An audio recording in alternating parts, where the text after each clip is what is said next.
O líder do governo, Jair Bolsonaro, na Câmara dos Deputados, Major Vitor Hugo, subiu à tribuna nesta tarde para mostrar que o projeto 2630, aprovado pelo Senado e conhecido como PL da Censura, não encontra amparo na Constituição, nas leis, na doutrina ou na jurisprudência. Major Vitor Hugo afirmou que queria deixar bem claro que o governo federal vai se posicionar contrário a essa proposta e fará tudo o que estiver ao seu alcance para garantir a liberdade de expressão.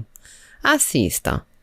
Essa tribuna nesse momento, presidente, aproveitando que do lado de fora deste plenário, deputados e deputadas fazem uma manifestação, inclusive com a presença da imprensa, também para se manifestarem contrariamente ao projeto de lei 2630, que trata das fake news. Eu queria deixar bem claro que o governo federal será contrário a essa proposta legislativa, essa proposição legislativa, muito em função, inclusive, do que eu aprendi quando estava nos bancos escolares da Faculdade de Direito da Universidade Federal de Goiás. Eu fiz 4 anos nessa escola e depois terminei o curso na Universidade Federal do Rio de Janeiro, na Faculdade Nacional de Direito. E lá eu aprendi que sempre que alguém fosse fazer uma argumentação jurídica, deveria se basear em 3 vertentes. Uma vertente voltada para aquilo que a Constituição ou as leis dizem diretamente, uma segunda vertente voltada para a doutrina e uma terceira vertente voltada para a jurisprudência, ou seja, para aqueles julgados reiterados numa determinada direção e que se somam para serem referência para os demais julgadores no país. Nesse sentido, eu começo a minha defesa contrária a esse projeto, invocando o artigo 5º, que é uma cláusula pétrea do nosso país, ou seja, é algo na Constituição Federal que não pode ser mudado mesmo por emenda, para dizer que no seu inciso 4º, a nossa Constituição diz que é livre a manifestação do pensamento, sendo vedado o anonimato.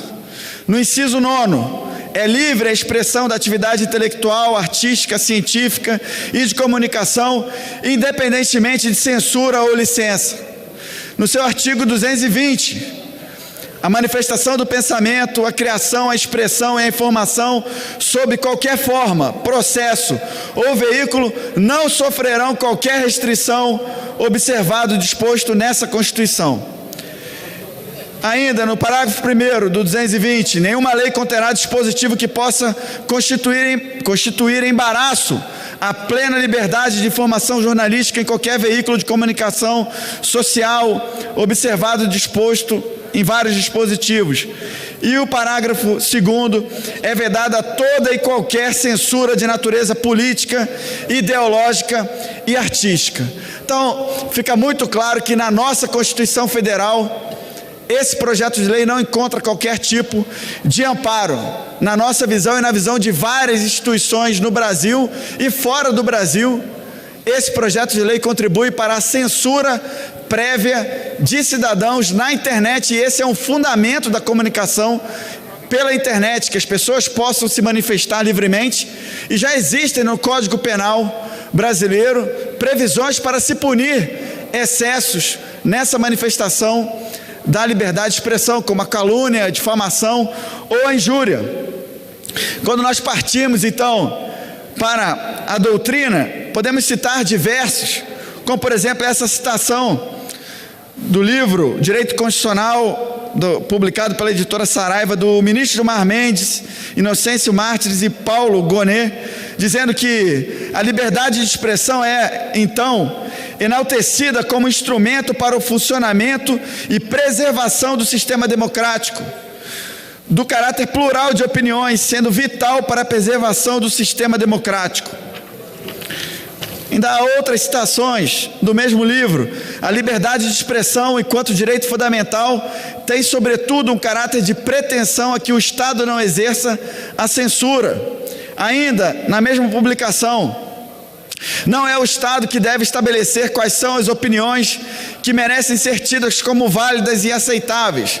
Essa tarefa cabe antes ao público, a que essas manifestações se dirigem. Daí a garantia do artigo 220 da Constituição Federal. O ministro Alexandre de Moraes também, no livro A Constituição Brasileira Interpretada, publicada pela editora Atlas na 7ª edição,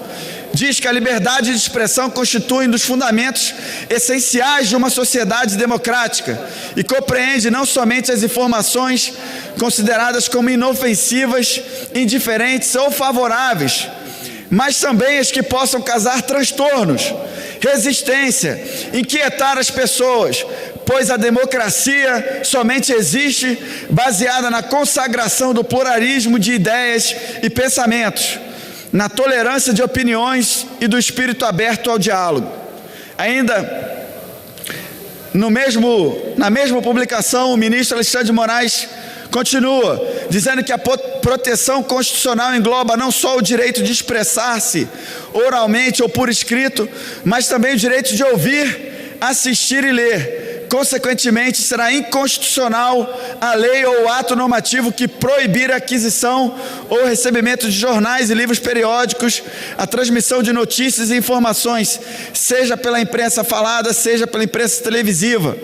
Proibir a manifestação de pensamento é pretender alcançar a proibição ao pensamento e, consequentemente, obter a unanimidade autoritária, arbitrária e irreal. Eu poderia continuar lendo várias outras passagens aqui,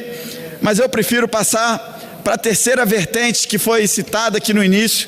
que é a jurisprudência.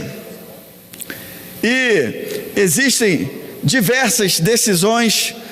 valorizando a liberdade de expressão. Eu vou citar uma aqui, por exemplo, no HC 83125, que foi relatado pelo ministro Marco Aurélio, em que ele diz que a liberdade de expressão constitui-se em direito fundamental do cidadão, envolvendo o pensamento, a exposição de fatos atuais ou históricos e a crítica. Bom, existem muitas outras decisões importantíssimas aqui, que poderiam ser citadas, inclusive também do STJ,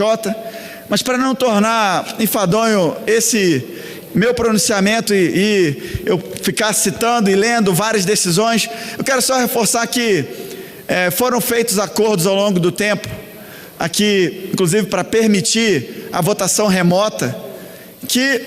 por exemplo, inviabilizaram a votação da medida provisória 922, uma medida provisória importantíssima para o governo, que permitia a ampliação das hipóteses da contratação temporária no serviço público. Apesar de todo o esforço que nós fizemos de diálogo com a oposição, simplesmente houve uma recusa de votação em relação a essa medida provisória por um aspecto ideológico. Vários partidos de oposição, é preciso reconhecer, apresentaram pontos específicos que precisavam ser mudados, mas de modo especial o Partido dos Trabalhadores fez uma recusa ampla que impediu a votação. Então é importante dizer que nesse caso do projeto das fake news, o governo também vai fazer uma oposição, porque nós somos frontalmente contrários à censura da manifestação do pensamento dos cidadãos na internet. Entendemos que não há possibilidade de acordo para um texto que tem certamente um viés político muito claro,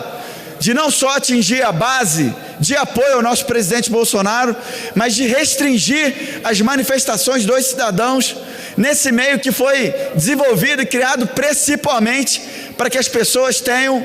um microfone, para que os 210 milhões de brasileiros possam se expressar de maneira livre e cada um possa também ser responsabilizado pela sua fala. Agora, a censura prévia, a aprovação de um projeto de lei como esse, 2630, que, repito, várias instituições pelo Brasil e mundo afora estão se manifestando contrariamente, vai fazer com que